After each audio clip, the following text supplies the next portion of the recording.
Hello दोस्तों, कैसे हो आप सब लोग।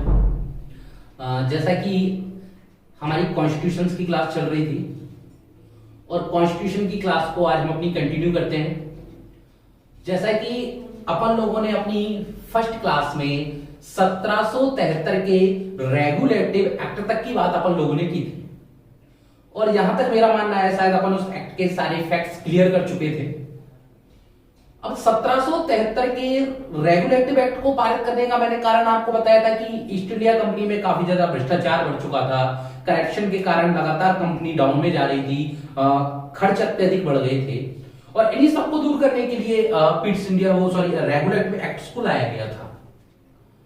लेकिन दोस्तों, रेगुलेटिव एक्ट लाने के बाद भी कंपनी में कई सारी कमियां रह गई थी और इन कमियों को दूर करने के लिए 1781 में एक एक्ट लाया गया जिसे बोला जाता है संशोधन एक्ट। क्या बोला जाता है दोस्तों? संशोधन एक्ट। हालांकि कोई इतना बड़ा एक्ट नहीं है, छोटा सा एक्ट है। कभी पूछा गया है तो सिर्फ यही पूछा गया है कि संशोधन एक्ट कब आया था। तो संशोधन एक्ट आया था 1781 में। और संशोधन एक्ट, जिसको हम द सेटलमेंट एक्ट भी बोलते हैं, इसका मूल उद्देश्य था कि रेगुलेटिव एक्ट के अंतर्गत रहने वाली कमियों को दूर करना। ठीक है, तो ध्यान रखना, संशोधन एक्ट का मूल प्रावधान क्या था कि जो रेगुलेटिव एक्ट में कमियां रह रही हैं उनको दूर करने के लिए ही आपका संशोधन एक्ट 1781 में लागू किया गया। 1781 के बाद दोस्तों, अगर हम एक्टों की बात करें तो एक्टों की लिस्ट में, अधिनियमों की लिस्ट में एक एक्ट आता है जिसको बोला जाता है पिट्स इंडिया एक्ट। क्या बोला जाता है दोस्तों? Pitt's India act 1784। देखो दोस्तों, बात 1784 की थी और 1784 में जो ब्रिटेन के क्राउन थे, राजा थे, वो थे जॉर्ज तृतीय। कौन थे? जॉर्ज तृतीय। एक बार ये क्वेश्चन यूपीएससी में पूछा जा चुका है, ध्यान रखना दोस्तों, कि पिट्स इंडिया एक्ट के पारित करते समय ब्रिटेन के शासक कौन थे? तो ब्रिटेन के शासक थे जॉर्ज तृतीय। और जॉर्ज तृतीय के शासनकाल में उनके प्रधानमंत्री थे विलियम पिट्स, जिनको दी यंगर के नाम से, किस नाम से? दी यंगर के नाम से भी जाना जाता है। और विलियम पिट्स ने ही 1784 में पिट्स इंडिया एक्ट को पारित किया था। यानी कि मेरा कहने का मतलब यह है कि इस एक्ट को पारित करने वाले, पिट्स इंडिया एक्ट को पारित करने वाले विलियम पिट्स थे और इन्हीं के नाम के आधार पर इस एक्ट का नाम रखा गया था पिट्स इंडिया एक्ट, जो कि 1784 में भारत आया। अब देखो दोस्तों, 1784 में जब पिट्स इंडिया एक्ट भारत आया तो 1784 के पिट्स इंडिया एक्ट के भारत में आने के बाद कौन कौन से परिवर्तन आए, कौन कौन से प्रावधान आए, उन सब की अब हम चर्चा करेंगे। सबसे पहले मैं बात करता हूं ईस्ट इंडिया कंपनी के पिट्स इंडिया एक्ट के प्रावधान फर्स्ट की। ईस्ट इंडिया कंपनी के द्वैध शासन व्यवस्था की शुरुआत। देखो दोस्तों, मैंने आपको 1773 के पिट्स इंडिया एक्ट के बारे में बताया था कि उसमें पहली बार आपको एक द्वैध शासन की छवि देखने को मिली थी। लियोनार्ड कार्टेज, जिनको द्वैध शासन का जनक बोला जाता है। लेकिन द्वैध शासन की विधिवत शुरुआत यानी स्थापना, मुख्य रूप से मूल स्थापना जो है वो 1784 के पिट्स इंडिया एक्ट के तहत की गई थी। देखो कारण क्या था, मैंने आपको बताया था कि ईस्ट इंडिया कंपनी को एक बोर्ड चलाता है जिसको बोला जाता है बोर्ड ऑफ डायरेक्टर। क्या बोला जाता है? बोर्ड ऑफ डायरेक्टर यानी बीओडी। और बीओडी का मूल काम था, क्या काम था बीओडी का? कि भारत में राजनीतिक प्लस व्यापारिक दोनों गतिविधियों को देखना। राजनीतिक गतिविधि भी बीओडी यानी बोर्ड ऑफ डायरेक्टर देखेगा और व्यापारिक गतिविधि भी बीओडी यानी बोर्ड ऑफ डायरेक्टर देखेगा। लेकिन अब यहां पर एक बात निकल कर यह आई कि जो बीओडी है इसके अपोजिट में एक और बोर्ड, एक और संस्था बनाई गई जिसका नाम रखा गया बोर्ड ऑफ कंट्रोल। क्या रखा गया? Board of control. देखो दोस्तों, इसको बनाने का एक कारण था। कारण क्या था कि ईस्ट इंडिया कंपनी लगातार अपने कार्य क्षेत्र में विस्तार कर रही थी और धीरे धीरे जो जॉर्ज तृतीय है उनके दिमाग में एक सोच कहीं तक आने लगी थी कि ईस्ट इंडिया कंपनी अब अपने निर्णय स्वतंत्र रूप से ले रही है और इस पे हमारा कोई नियंत्रण भी नहीं है। आगे जाके ऐसा ना हो कि ये कंपनी मूल रूप से हमारे हाथ से निकल जाए और भारत पे स्वतंत्र शासन करने लगे। तो वो चाहते थे कि कहीं ना कहीं किसी ना किसी रूप में कंपनी पे एक नियंत्रण रखा जाए, एक कंट्रोल रखा जाए और इसी बात के कारण उन्होंने एक विभाग या एक संस्था बनाई सी यानी बोर्ड ऑफ कंट्रोल। तो एक क्वेश्चन आता है, बोर्ड ऑफ कंट्रोल की स्थापना किस एक्ट के द्वारा हुई है? पीट्स इंडिया एक्ट के द्वारा। और अब इन दोनों को लेकर एक बात कही गई, इससे बोला गया कि भाई बोर्ड ऑफ डायरेक्टर से बोला गया भाई आप भारत क्यों आए? व्यापार करने। क्यों आए थे? व्यापार करने। आज से आपका काम है सिर्फ और सिर्फ भारत की व्यापारिक गतिविधियों को संभालना, राजनीतिक गतिविधियों से आपका कोई मतलब नहीं है। इधर बीओसी से बोला गया कि भाई आपकी स्थापना की गई है भारत में राजनीतिक गतिविधियों को संभालने की। आज से भारत में राजनीतिक जितनी भी गतिविधियां हैं, उन राजनीतिक गतिविधियों की जो देख रेख है, उनका जो प्रबंधन है, वो आप करोगे। यानी कि शासन दो भागों में बटेगा। कितने भागों में? दो। एक बीओडी बोर्ड ऑफ डायरेक्टर व्यापारिक गतिविधि देखेगा, एक बीओसी बोर्ड ऑफ कंट्रोल राजनीतिक गतिविधि। यानी शासन दो भागों में बटा, जिसको बोला गया द्वैध शासन व्यवस्था या द्वैध शासन। तो ध्यान रखना, भारत में प्रथम बार द्वैध शासन व्यवस्था की स्थापना पीट्स इंडिया एक्ट के तहत किसने की थी? विलियम पिट्स ने। किसने की थी दोस्तों? विलियम पिट्स ने। दूसरी बात हम करते हैं, गवर्नर जनरल परिषद में सदस्यों की संख्या 4। देखो दोस्तों, 1773 में जो गवर्नर जनरल था उसके लिए एक परिषद बनाई गई थी और उस परिषद में 3 सदस्य थे। कितने थे? 3। लेकिन अब उस परिषद के विस्तार को लेकर एक बात की गई कि भाई जो 3 सदस्य हैं वो शासन चलाने में कहीं ना कहीं योग्य नहीं या कम है, या उनकी कार्यशैली बहुत धीमी है। तो इनकी सपोर्ट के लिए एक सदस्य और बढ़ाया जाए, एक सदस्य और बढ़ाया जाए। और इसी बात को देखते हुए अब जो गवर्नर जनरल परिषद में सदस्यों की संख्या है, गवर्नर जनरल परिषद में जो सदस्यों की संख्या है, वो सदस्यों की संख्या कितनी कर दी गई? 4। कितनी कर दी गई दोस्तों? 4। पहले कितनी थी? 3। अब कितनी कर दी है? 4। तो ध्यान रखना, भारत परिषद में सदस्यों की संख्या 4 कब की गई? 1784 के पीट्स इंडिया एक्ट के द्वारा। नेक्स्ट हम बात करेंगे गवर्नर जनरल को वीटो पावर। गवर्नर जनरल को वीटो पावर, गवर्नर जनरल को वीटो पावर जो दिया गया। वीटो पावर क्या होता है? वीटो पावर का मतलब है किसी भी अध्यादेश को नियंत्रित या रद्द करने का अधिकार। अपने राष्ट्रपति को भी यह अधिकार प्राप्त है वीटो पावर का। कई तरह के वीटो पावर होते हैं, आगे हम जब राष्ट्रपति पढ़ेंगे तो उसमें सभी प्रकार के वीटो पावरों की चर्चा अपन करेंगे। गवर्नर जनरल को पहली बार वीटो पावर देने का अधिकार, गवर्नर जनरल को पहली बार वीटो पावर देने का अधिकार किस एक्ट के द्वारा दिया गया? 1784 के पीट्स इंडिया एक्ट के द्वारा। किसके द्वारा?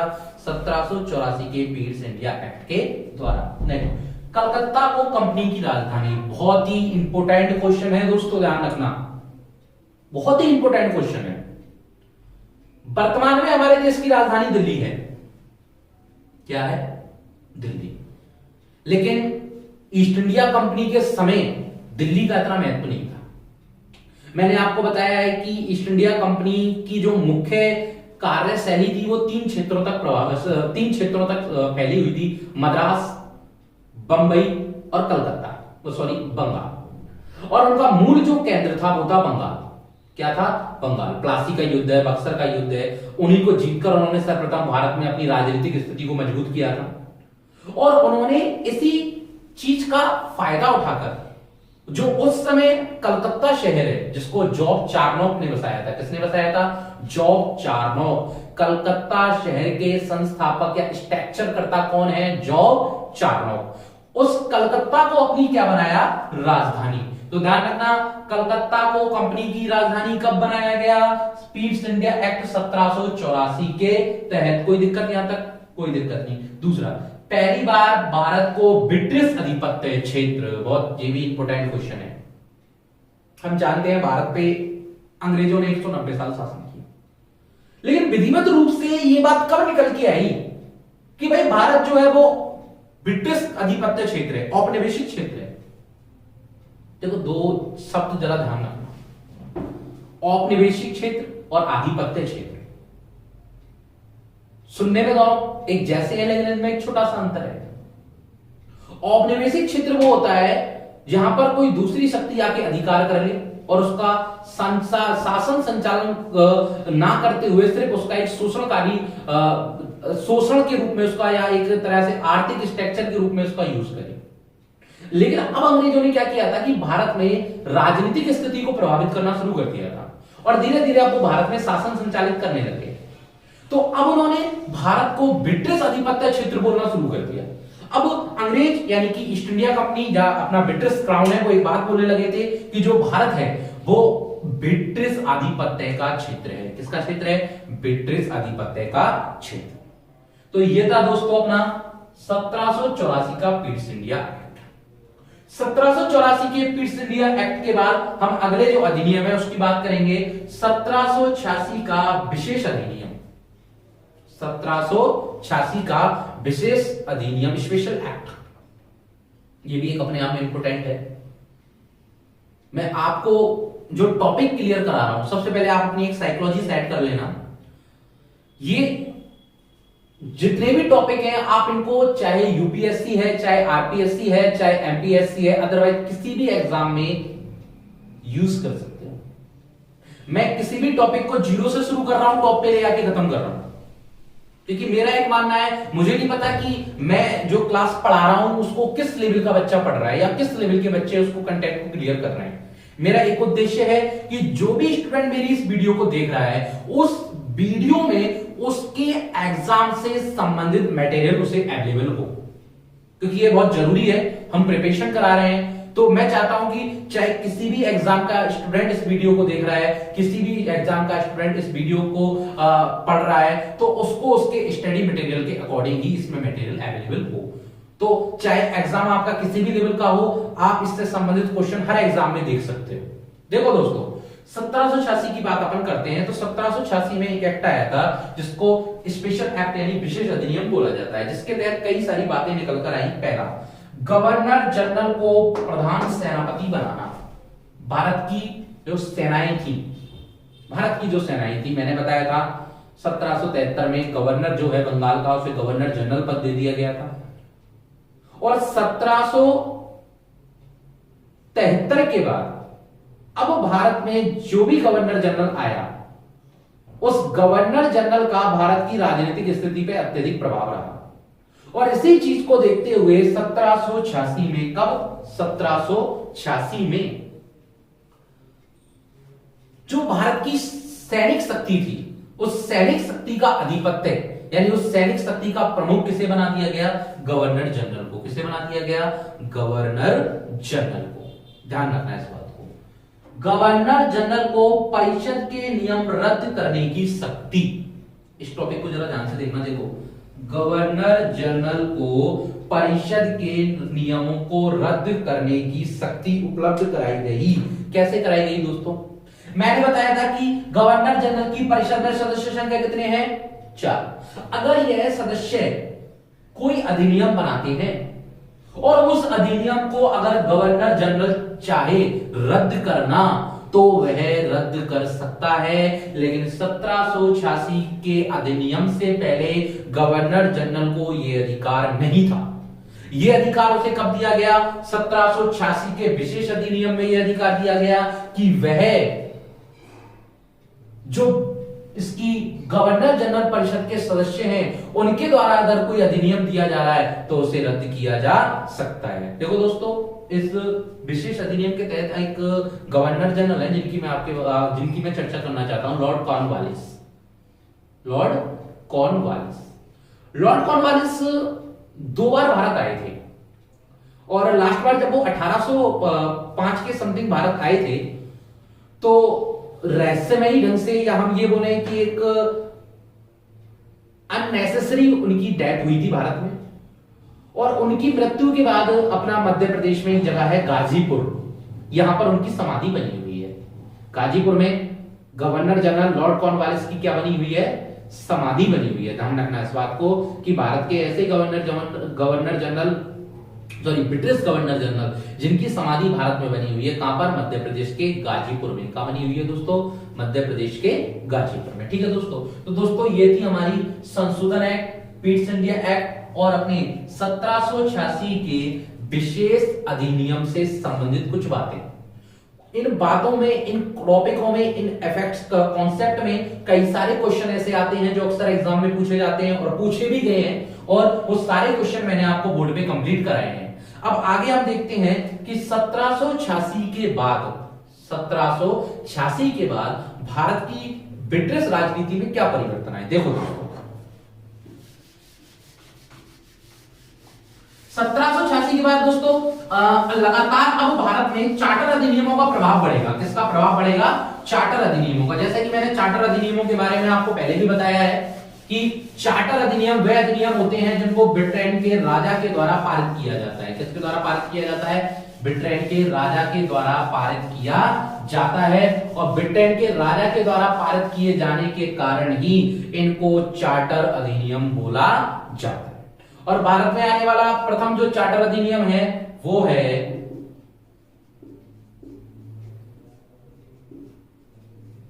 Charter act 1793। Charter act 1793 Bharat में आने वाला प्रथम चार्टर एक्ट कौन सा है दोस्तों? Charter act 1793। देखो दोस्तों, चार्टर एक्ट हिंदी में अगर मैं बोलूं तो राजलेख। चार्टर एक्ट हिंदी में अगर मैं बोलूं तो राजलेख। और भारत में आने वाला पहला चार्टर एक्ट आया था 1753 में।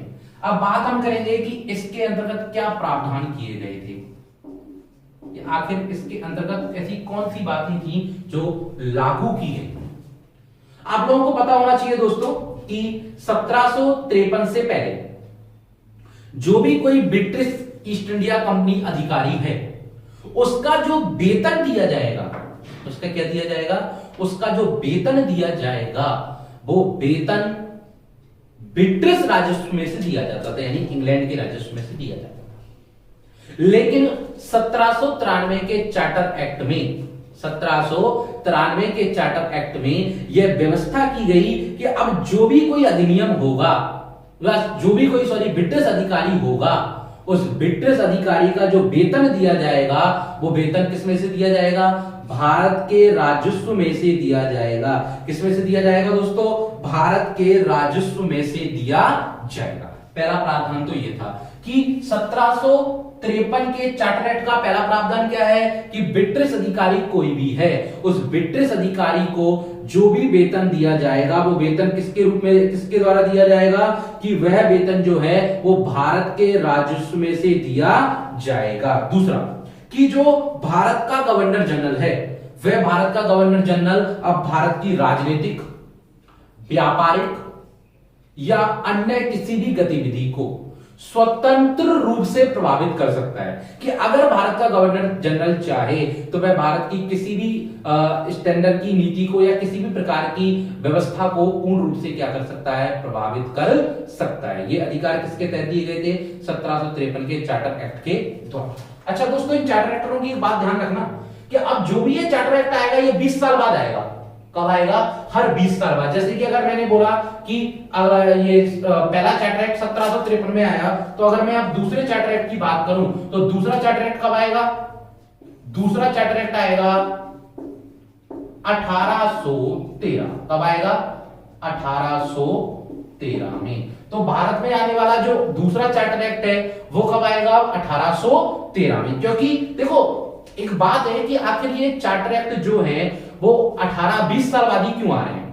भाई 20 साल से पहले भी आ सकते हैं, लेकिन 20 साल के यानी 20 साल बाद से के लगभग ही ये क्यों आए? इसका एक कारण था। मैंने आपको स्टार्टिंग में एक बात बताई थी कि जब ईस्ट इंडिया कंपनी भारत आई थी तो ईस्ट इंडिया कंपनी कितने साल का अनुमति पत्र लेकर भारत आई थी? 15 साल का। कितने साल का अनुमति पत्र लेकर भारत आई थी? 15 साल का। लेकिन इस अनुमति पत्र को जो दिया गया था उसको 1713 में क्या है 20 साल का कर दिया गया था कि अब हर 20 साल के अंतर्गत ये जो अनुमति पत्र है ये ब्रिटिश शासन के द्वारा रिन्यू कराया जाएगा। वो 20 साल के शासन काल का लेखा जोखा देखेगा और आगे वाले समय में फिर उसे 20 साल के लिए रिन्यू कर देगा। और यही कारण है कि हमारे जो जितने भी चार्टर एक्ट हैं अब वो अब सब कब आएंगे? 20 साल बाद आएंगे। जैसे कि पहला 1793 में, तो अब अगला कब आएगा? 1813 में। अच्छा, इसके तहत क्या किया गया? 1813 का चार्टर एक्ट बड़ा इंपॉर्टेंट है। 1813 के चार्टर एक्ट की सबसे पहली बात मैं आपको बताऊं, भारत में प्रथम बार ईसाई मिशनरियों का आगमन। भारत में पहली बार ईसाई मिशनरियों का आगमन कब हुआ? 1813 के चार्टर एक्ट के समय। कब हुआ दोस्तों? 1813 के चार्टर एक्ट के समय। आपको पता होना चाहिए कि देखो अब लगातार भारत में ईस्ट इंडिया कंपनी का शासन बढ़ रहा है, प्रशासन बढ़ रहा है, नए नए मुख्यालय चाहिए। अब मुख्यालयों को चलाने के लिए योग्य और पढ़े लिखे व्यक्ति भी चाहिए, ऐसे व्यक्ति जो इंग्लिश पढ़ सके, इंग्लिश बोल सके। अब उस समय क्या है कि ब्रिटेन से प्रत्येक अधिकारी को लाने के लिए, प्रत्येक कर्मचारी को लाने के लिए अत्यधिक व्यय आता था। तो अब ईस्ट इंडिया कंपनी के जो अधिकारी या जो गवर्नर जनरल है वो ये सोचने लगे कि क्यों ना भारत में ही एक ऐसा एलीट वर्ग बनाया जाए जो कि शासन चलाने में हमारी मदद कर सके। और इसी बात को देखते हुए उन्होंने भारत में अंग्रेजी शिक्षा के प्रचार प्रसार के लिए और ईसाई संस्कृति के प्रसार प्रसार के लिए भारत में ईसाई मिशनरियों को बुलाया। यानी पहली बार भारत में ईस्ट इंडिया कंपनी के द्वारा ईसाई मिशनरी, ईसाई जो धर्मगुरु होते हैं, उनको भारत में अंग्रेजी शिक्षा पद्धति और धर्म संस्कृति के विकास के लिए बुलाया गया था। वो किस एक्ट के द्वारा बुलाया गया था? 1813 के चार्टर एक्ट के द्वारा। तो इसका जो प्रावधान है, यानी इसके तहत पहला जो काम है, वो पहला काम ये है, भारत में ईसाई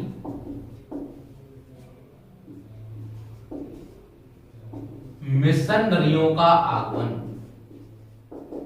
भारत में ईसाई मिशनरियों का आगमन कब हुआ? 1813 के चार्टर एक्ट। अब देखो यहां पर अंग्रेजों ने एक काम भी किया था कि इस ईसाई मिशनरियों के आगमन के बाद कि भारत में उन्होंने देखा यार शिक्षा व्यवस्था बड़ी कमजोर है, क्या किया जाए कि करो कि ऐसा करो कि प्राथमिक शिक्षा पद्धति को सुधारो, कि जब प्राथमिक शिक्षा पद्धति सुधरेगी तो धीरे धीरे शिक्षा का प्रसार प्रसार और उसकी गुणवत्ता में बढ़ोतरी होने लगेगी। और इसी बात को देखते हुए उन्होंने एक विभाग है जिसका नाम है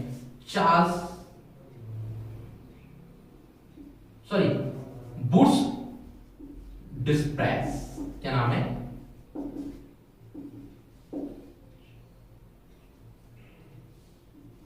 बुश डिस्प्रेस, ये विभाग है। इसके द्वारा उन्होंने 1 लाख रुपए, कितने? 1 लाख रुपए का वार्षिक बजट, कैसा बजट? उस पे 1 लाख रुपए का वार्षिक बजट किसके लिए? प्राथमिक शिक्षा के लिए। किसके लिए? प्राथमिक शिक्षा के लिए। पहली बार भारत में ये अंग्रेजों के द्वारा किया गया एक बहुत अच्छा काम था दोस्तों, ध्यान रखना कि शिक्षा पद्धति को सुधारने के लिए पहली बार भारत में 1 लाख रुपए का वार्षिक बजट सरकार की तरफ से पारित किया गया था।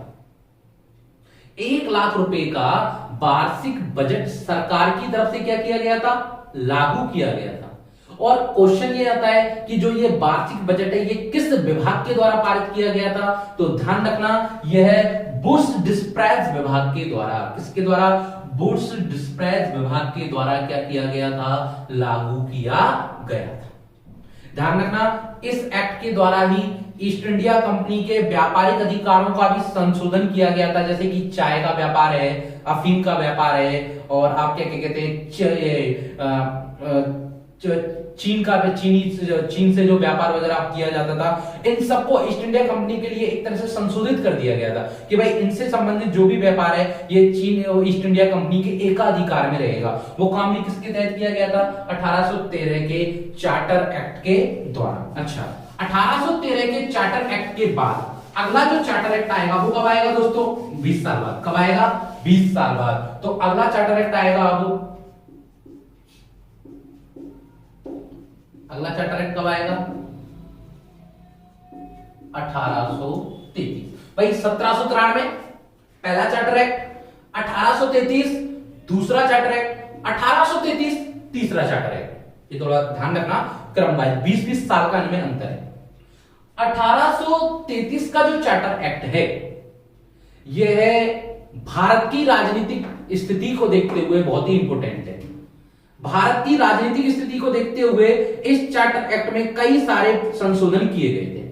पहला देखो, मैंने आपको बताया था कि 1773 के जो रेगुलेटिव एक्ट में उसमें बंगाल का गवर्नर जो मद्रास का बंगाल का गवर्नर है उसको क्या बना दिया गया था, गवर्नर जनरल। इसके तहत एक पहला प्रावधान क्या किया गया, उसको जरा ध्यान से देखना कि जो बंगाल का गवर्नर जनरल है, कौन है, बंगाल का गवर्नर जनरल। उस समय बंगाल का गवर्नर जनरल जो था वो था विलियम बेंटिक। बहुत ही नेक और उदारवादी गवर्नर जनरल बोला जाता है, इसको ध्यान रखना। भारत में कई सारी कुप्रथाएं इसी के शासनकाल में खत्म की गई थी। राजा राम मोहन राय के कहने पर इन्होंने सती प्रथा का बैन किया था, है ना। तो काफी उदारवादी गवर्नर जनरल को बोला जाता है, लॉर्ड विलियम बेंटिक को। और लॉर्ड विलियम बेंटिक को अब बंगाल का गवर्नर जनरल ना बोलकर संपूर्ण भारत का गवर्नर जनरल, किसका, संपूर्ण भारत का क्या नियुक्त कर दिया गया, गवर्नर जनरल। ध्यान रखना दोस्तों, संपूर्ण भारत का गवर्नर जनरल किसको बना दिया गया, अब बंगाल के गवर्नर जनरल विलियम बेंटिक को। तो कोई क्वेश्चन आपसे ये पूछे कि भाई भारत का प्रथम गवर्नर जनरल कौन है, लॉर्ड विलियम बेंटिक। कौन है, lord William Bentinck. Governor, Bengal का प्रथम गवर्नर जनरल कौन है, तो बंगाल का प्रथम गवर्नर जनरल है वारेन हेस्टिंग्स। कौन है, वारेन हेस्टिंग्स। तो थोड़ा ध्यान रखना, ये भारत के प्रथम गवर्नर जनरल हैं, कौन, लॉर्ड विलियम बेंटिक। अब देखो लॉर्ड विलियम बेंटिक के शासनकाल में कई सारे काम किए गए थे तो काफी अच्छे थे।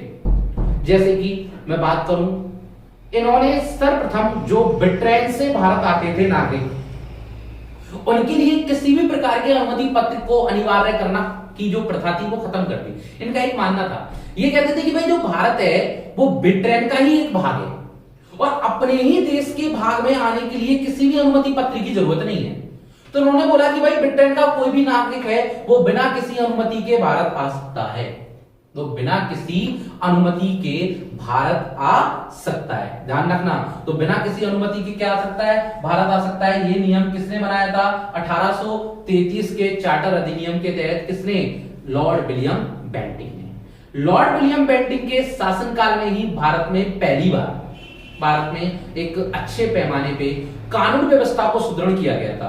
भारत में पहली बार एक विधि आयोग बना था और इस विधि आयोग के अध्यक्ष थे लॉर्ड मैकाले। हालांकि 3 सदस्य थे लेकिन इसके जो मुख्य अध्यक्ष थे वो थे लॉर्ड मैकाले।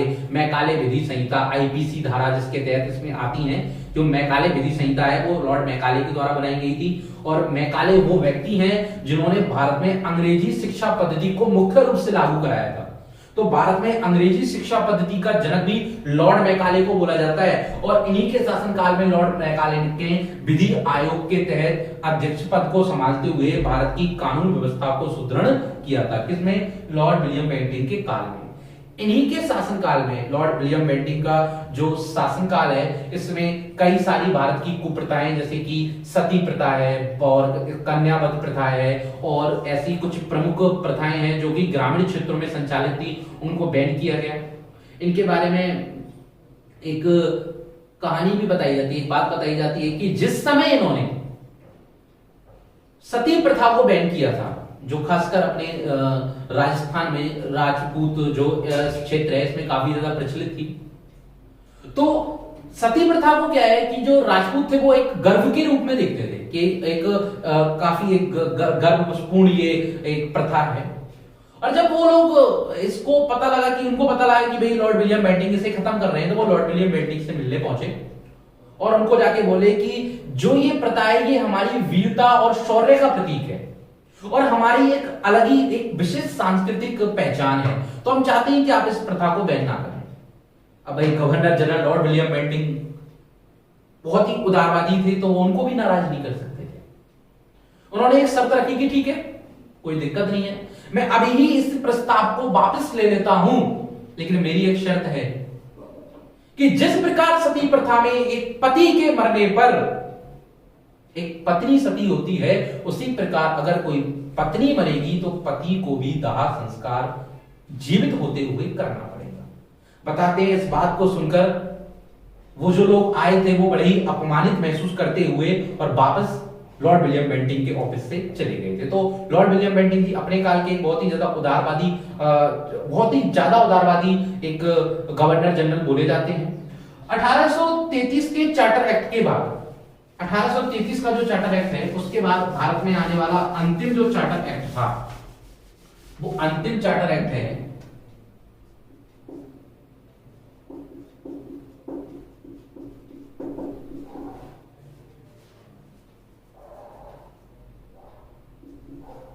1853 का। कौन सा? 1853 का। 1853 20 साल बाद आएगा भाई। पहला 1753, दूसरा 1813, तीसरा 1833 और चौथा 1853। ये भारत में आने वाला सबसे अंतिम चार्टर एक्ट है, ध्यान रखना। अंतिम क्यों है? हाँ भाई, अंतिम क्यों है? क्योंकि आपको पता होना चाहिए कि चार्टर एक्ट हर 20 साल बाद आता है, लेकिन 1853 के बाद 20 साल पूर्ण होने से पहले ही भारत में एक बहुत ही बड़ी विप्लव क्रांति हुई थी स्वतंत्रता के लिए, जिसको 1857 का एक विप्लव, एक क्रांति बोला जाता है। 1857 की क्रांति, जो इतिहास का एक बहुत ही रोचक और बहुत ही इंटरेस्टिंग टॉपिक है।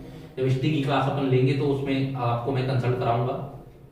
1853 के बाद 1858 का जो अधिनियम आया, उस अधिनियम के बाद ब्रिटिश शासन को कई ऐसे नियम बदलने पड़े, कई ऐसे नए नियम बनाने पड़े, और इन्हीं के साथ ही 1853 के चार्टर एक्ट के बाद कोई भी चार्टर एक्ट भारत में नहीं आया, क्योंकि उसके बाद फिर ईस्ट इंडिया कंपनी के शासन को समाप्त करके पूर्ण रूप से ब्रिटिश महारानी का शासन ही लागू कर दिया गया था।